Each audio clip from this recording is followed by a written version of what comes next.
Chapter 26, Part 2. I think Torok has found Wren. I'm asleep, murmured Wren, burying her face in the snow. No, you're not, shouted Torok. He was longing for sleep himself, but first he had to make room for him and Wolf and waken Wren. If she fell asleep now, it would be forever. Wren, come on! He grabbed her shoulders and shook her. Wake up! Leave me alone, she said. I'm fine. But she wasn't. Her face was blotched and inflamed by the flying ice. Her eyes almost swollen shut. The fingers of her right hand were hard and waxy, unnervingly like those of the red deer corpse. As Torok hacked at the snow, he wondered how much longer she would have lasted if Wolf hadn't found her, and how much longer he and Wolf would have lasted if they hadn't found her snow cave. Torok was nearly worn out. He'd never have had the strength to start one afresh. Of the three of them, Wolf was holding up the best. His fur was so thick that the snow lay on top of it without even melting. One good shake and the snow flew off, showering them all. Swaying with exhaustion, Torok finished enlarging the snow cave and walled up the entrance again, leaving a gap at the top to let out the smoke from the fire he'd promised himself. Then he knelt beside Wren, and after several attempts dragged her sleeping sack out from behind her. Get into this, he growled. She kicked it away. Scooping snow between his frozen fists, he rubbed it into her face and hands. Ow! She yelped. Wake up or I'll kill you, he snarled. You are killing me, she snapped. Knowing he had to make a fire soon, he rubbed his own hands in the snow, then tried to warm them in his armpits. As feeling returned, so did pain. Ow, he moaned. Ow, ow, it hurts. What did you say? Said Wren, sitting up and banging her head on the ceiling. Nothing. Yes, you did. You were talking to yourself. I was talking to myself? You were chatting to your entire clan.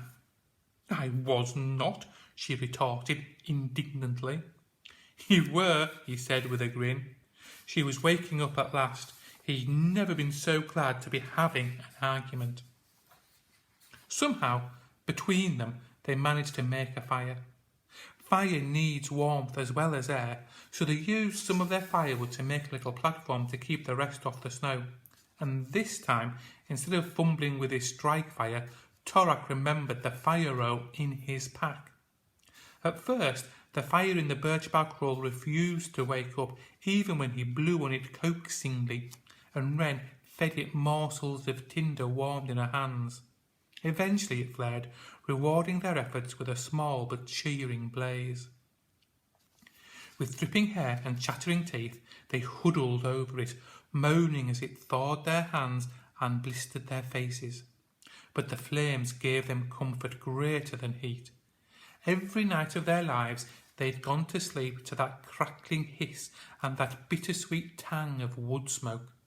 The fire was a little piece of the forest.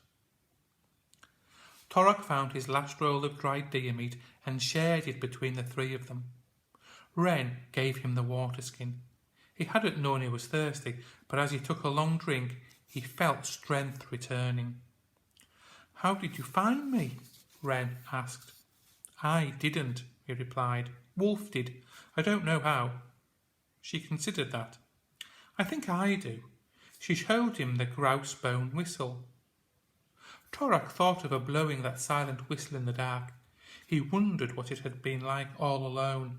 At least he'd had Wolf. He told her about the red deer corpse and finding the third part of the Nanook. He didn't mention the awful moment when he'd considered not trying to find her. He felt too ashamed. A stone lamp, murmured Wren. I wouldn't have thought of that. Do you want to see it? She shook her head. After a while, she said, if it had been me, I'd have thought twice about leaving the snow cave. You were risking the Nanook. Torok was silent. Then he said, "I did think twice. I thought about staying and not going to look for you." She went quiet. "Well," she said, "I'd have done the same." Torrak didn't know if he felt better or worse for telling her. "But what would you have done?" he asked. "Would you have stayed or gone to look for me?" Wren wiped her nose on the back of her hand. Then she flashed him her sharp-toothed grin. Who knows?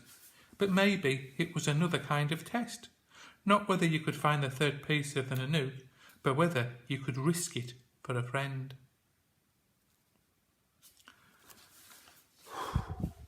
Torrak awoke to a hushed blue glow. He didn't know where he was. "Storm's over," said Wren, "and I've got a crick in my neck." So had Torrak. Huddled in his sleeping sack, he turned to face her. Her eyes were no longer swollen, but her face was red and peeling. When she smiled, it obviously hurt. "Ow," she croaked. "We survived." He grinned back, then wished he hadn't. His face felt as if it had been scrubbed with sand. He probably looked just like Wren. "Now all we've got to do is get off the ice river," he said. Wolf was whining to be let out. Torrak groped for his axe and hacked a hole. Light streamed in and Wolf shot out. Torrak crawled after him. He emerged into a glittering world of snow hills and wind-carved ridges. The sky was intensely blue, as if it had been washed clean. The stillness was absolute. The ice river had gone back to sleep. Without warning, Wolf pounced on him, knocking him into a snowdrift. Before he could get up, Wolf leapt onto his chest, grinning and wagging his tail. Laughing, Torrak lunged for him, but Wolf dodged out of his reach, then spun round in mid-air and bowed down with his tail curled over his back. "Let's play." Torrak went down on his forearms. "Come on, then." Wolf launched himself at Torrak, and together they rolled over and over, Wolf play-biting and tearing at Torrak's hair, and Torrak muzzle-grabbing and tugging at his scruff. Finally, Torrak tossed a snowball high, and Wolf made one of his amazing twisting leaps and snapped it up, landing in a snowdrift and surfacing with a neat pile of snow on top of his nose. As Torrak struggled breathlessly to his feet, he heard Wren making her way out of the snow cave. "I hope," she yawned, "it's not too far to the forest. What happened to your cape?" He was about to tell her that the storm had ripped it away when he turned and forgot about the cape. East, beyond the snow cave, beyond the ice river itself, the high mountains were terrifyingly close. For many days the fog had hidden them. Then yesterday the ice cliffs had loomed so close that nothing could be seen beyond them. Now, in the clear, cold light, the mountains ate up the sky. Torrak reeled. For the first time in his life, they weren't just a distant darkness on the eastern horizon. He stood at their very roots, craning his neck at vast, swooping ice faces, at black peaks that pierced the clouds. He felt their power and menace.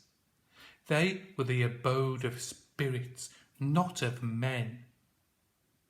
Somewhere among them, he thought, lies the mountain of the world's spirit, the mountain I swore to find. And we'll find out in the next chapter how they get on into the mountains.